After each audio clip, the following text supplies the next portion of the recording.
휴가철에 특히 차가운 음식, 에어컨,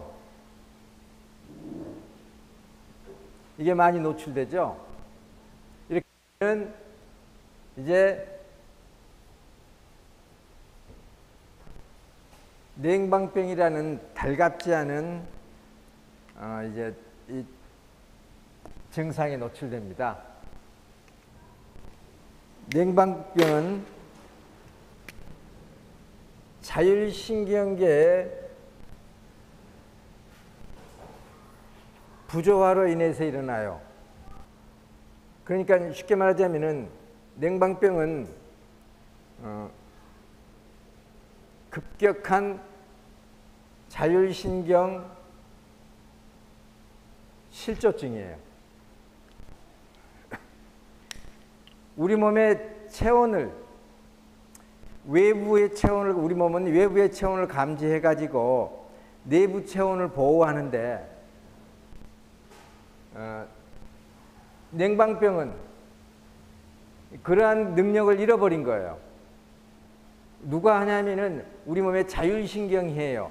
교감신경과 부교감신경이 긴장과 수축, 그 다음에 발열과 그 다음에 그 열을 보호하고 이런 모든 것들을 이 자율신경계에서 관할하는데, 우리 몸이 이렇게 있으면은 이쪽은 따뜻하고 이쪽은 차갑고, 에어컨을 이쪽에서만 써야 해요. 이쪽에서만. 그러면 이쪽은 직접 닿은 건 차고, 여기는 덥고, 공기가, 에어컨 바람은 공기가 전체가 온도가 아니라, 같은 온도가 아니라, 에어컨 킨 실내 공간은 각 장소마다 온도가 달라요. 직접 바람이 닿는 곳은 차고 그렇지 않은 곳은 안 그래요. 그러면은 우리 몸이 어디에 장단을 맞춰야 될까요? 그리고 실내에 있다가 에어컨 밑에 있다가 화장실에 가요. 사무실 나서는 순간 또는 차 밖으로 나서는 순간 더워지죠. 그러면 우리 몸은 급격한 이 온도 변화에 적응해야 돼요. 그리고 찬 걸 먹게 되는 거예요. 수시로. 또 이런 경우도 있죠.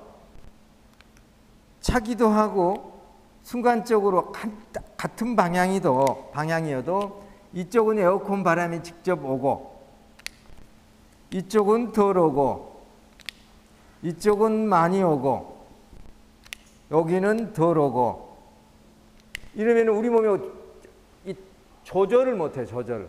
어느 장단에 춤을 춰야 될지. 그래서 자율신경 불균형, 자율신경 실조증이 와서 이제 우리 몸의 밸런스가 깨지는 거예요. 이게 냉방병이에요.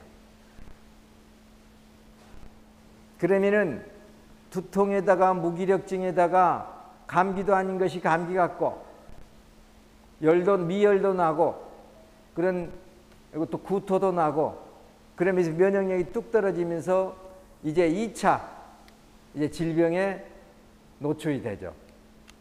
이 냉방병이에요. 그러면은 이것이 끝나느냐? 여름 간 내내 더웠다, 냉방병이 오면은요, 덜덜덜 떠는 것뿐만 아니라 더웠다 추웠다 더웠다 추웠다 반복하고, 그런 과정 속에서 여름이 다 가야 되고 가을이 왔을 때도 사람이 힘을 못 쓰는 거예요. 그리고 또 계곡 같은 데 가면은 여긴 계곡의 물은 굉장히 차가워요. 시릴 정도로 차갑죠. 그러면 계곡에 가서 계곡물에 발을 담궈요. 차라리 온몸으로 들어가면 좋아요. 깊은 소 같은 데 들어가 가지고. 계곡에 가면은 이렇게 낮은 폭포 속에서, 폭포 같은 데 거기에 소가 형성되어 있죠. 어떨 때는 키가 넘는 곳도 있고 거기서 수영도 할 수 있는, 차라리 그러면 되는데 위에는 따뜻하게 있고 햇볕 쬐이면서 아래는 차가운 물에 발 담그고 있어요. 그럼 어떤 일이 벌어지냐? 우리 몸은 발이 따뜻해야 수승, 화강, 수승, 화강.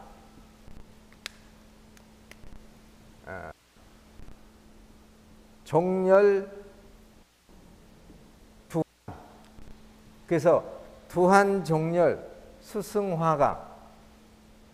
종열해서 발을 따뜻하게 하면은 수기운, 냉기운이 올라가서 승하고, 그래서 머리 쪽에 있는 상체에 있는 화기운을, 열기운을 떨어뜨리고, 그러므로써 머리가 정상적인 온도를 유지한다. 머리가 차가워진다. 왜냐하면 머리는 항상 열을 받거든요. 그래서 이게 차가워져야 한단 말입니다. 이게 차가워지라는 게 얼음 속에 처박을 하는 게 아니고요. 그러면 냉동인간이 되죠. 이게 머리는 열받기, 이렇게 열은 위로 뜨는 성질이 있기 때문에 여기에 열이 차요. 늘. 그래서 이 열을 식혀준다는 의미에서 차갑지, 실제로 여기를 차갑게 하라는 얘기는 아니에요. 다 생명의 온도가 있는 거죠. 그러니까 두한종렬한다고 이렇게 수승화강 시킨다고 발을 따뜻하게 해야 되는데 머리를 에어컨 쪽에 들이고 나 두한종렬하고 있어 하면 되겠어요? 이게 예를 들어 종렬을 통해서 두한을 시켜야지, 머리를 에어컨 속에 놓고 있어봤자 발이 따뜻해지느냐? 아니란 얘기예요. 더 얼죠 뭐. 여기도 차고 여기도 차게 되는 거죠 이제. 그래서 이제 이런 의미에서 우리가 배독 저격도 온도를 약 40도 정도로 하게 하는 거죠. 우리 배독 저격 약 40도 정도 물. 근데 몸이 차가운 사람은 40도가 뜨거운 거예요. 그래서 따뜻하게 해서 이러한 두한종렬, 수승화강 두한종렬의 어떤 그 이치를 적용해야 되고, 근데 계곡에 가면 어떻게 되냐면은 종렬이 아니라 계곡물에 담그면은요 적한이 되죠. 적한이 되면은 두한이 되는 게 아니라 두한이 돼요. 그래서 다음날 한번 머리가 찌끈찌끈하고 몸이 많이 컨디션이 뚝 떨어지는 경우가 있고, 특히 여기 발을 차게 하게 되면은요, 발에는 신장, 방광, 경락이 다 들어가요.